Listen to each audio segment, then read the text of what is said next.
We are here in front of Petronas Twin Towers in Kuala Lumpur, Malaysia. It's actually Malaysia two capitals, and this is one of the capitals. The other capital is not far from here. In about 10 minutes there will be a beautiful fountain show will start here, or to start here. It might say kind of normal at 8 o'clock, and then it kind of runs every half an hour. But sometimes I feel like every 15 minutes as well, kind of it's something kind of different going on. Yeah, it's just going to be kind of difficult to do all of this here, understandably. There's lots of people around, and we just nearly had one boy kick over the camera here. I don't know, like no idea of where they are. Kind of, I guess that's how we as humans are. Anyhow, so yeah, so it's a little bit difficult at the moment to be teaching here because I'm not fully kind of gathered all my thoughts and everything together. So I will like teach and try as I'm going through this to gather myself and to let things flow. Okay, that's kind of how my brain works. So I learn a little bit about that as well, effect of me. Anyhow, so. In the previous section we learned about Jesus always saw Jesus feeding the 5,000 men, that is, and we looked at the fact that there's actually a lot more people involved, and if like look at people, then there would have been a lot more because there were women and children as well under the age of 13, that is.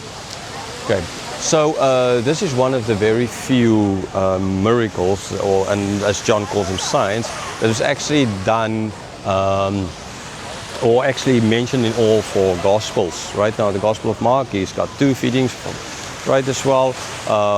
When we get to Mark, we will see the reason for that. Now, why I'm mentioning all of that is that in the other Gospels, we kind of get an idea that Jesus is actually the one to like send the disciples away. In this Gospel, it's not mentioned. In this Gospel, it seems as if Jesus just wanted to be on his own in the mountain, so he left, and they kind of on their own decided, okay, we're going to the other side.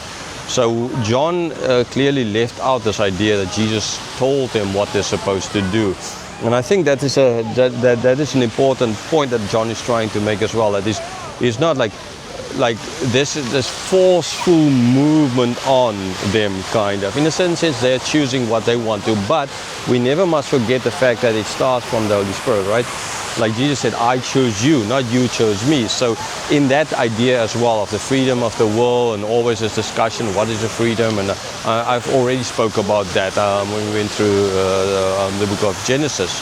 Okay, so let's continue therefore with chapter 6 and to see what is now going to happen and try to understand why it happened like it happened, right? Verse 16. When evening came, his disciples went down to the sea. Now, the evening came here now. 15 minutes ago, the sun was setting just there behind the towers. Could take some photos, beautiful photos, etc. Right, the sun setting. Now, so this evening came. So the disciples went down to the sea. Now we don't have a sea here. It's just like a pool with fountains in it. That is all that we have here. Okay, so now that would have been not a sea actually as well. Don't imagine the Pacific Ocean or something like that, right? It is a lake, and it's the Sea of Galilee, or that lake, or Sea of Tiberias. It's not such a huge lake even. I've been at small lakes in Russia, which is a lot bigger. But as well, I explained in the previous lecture as well concerning why, if you grow up in a dry area, a little bit of water looks like a lot. Okay, so if you grow up next to the sea, then this is nothing. But if you grow up in a place where you never see water, then this is already a lot of water. Okay, just to put things into context. Verse 17. Got into a boat and started across the sea to Capernaum. It was now dark, and Jesus had not yet come to them. Okay, so got into a boat. Now I'm not going to get on a boat because there's no boat here, understandably. Okay, and it's now dark. So like I mentioned, about 15-20 minutes ago, it was still the sunset. Now it's dark. You understand? It's not dark like it would have been there for them, because you have these beautiful lit up towers. And then the next part of the verse, second part is just as dark, and Jesus not yet come to them.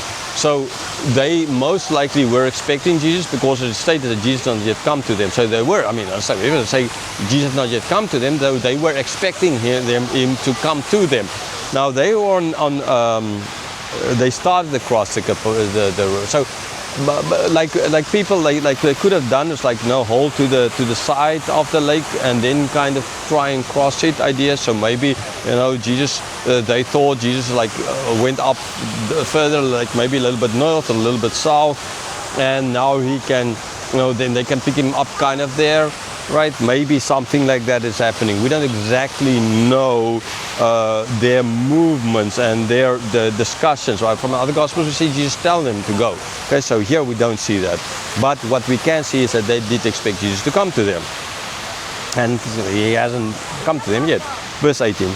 The sea became rough because a strong wind was blowing. Okay, there's no wind blowing here at the moment, right? You can look at the fountains, you can see there's no wind. These fountains just going straight up, kind of. Okay, no wind. Now in their case, so a strong wind. So you might think a strong wind on a lake that size is not really going to. I mean, I go to Thailand, for example, and or even here at the sea. There can be winds. Sometimes they're strong, but the sea is always like, I feel kind of a little bit cheated because it's always just like a big pond. Okay, growing up or often going to as a kid to the sea, we had waves, like big waves in the sea, and felt even if there was no wind, there still was kind of big waves. Jeffreys Bay kind of area, right, famous for their for surfboarding, right? But so yeah, ultimately, so you can think like in a lake, big waves, and that doesn't seem to. But actually, sometimes, like in Siberia, living there next to a big lake, which is actually, that lake is called Big Lake. It used to be called God's Lake, but then the communists changed its name 100 odd years ago. And that lake is actually bigger than the Sea of Tiberias or Lake Galilee or whatever. Okay, depending on which name you're going to use. And so, sometimes there when storms in the summer, and I understand in winter time there were no waves in the lake, right? Because the whole thing was frozen over. You used to drive over with the car in the winter time. It was so nice, a very, very nice road to just straight to go from our village to the next village, kind of. You had no need to cross around it. It's a lot faster straight through.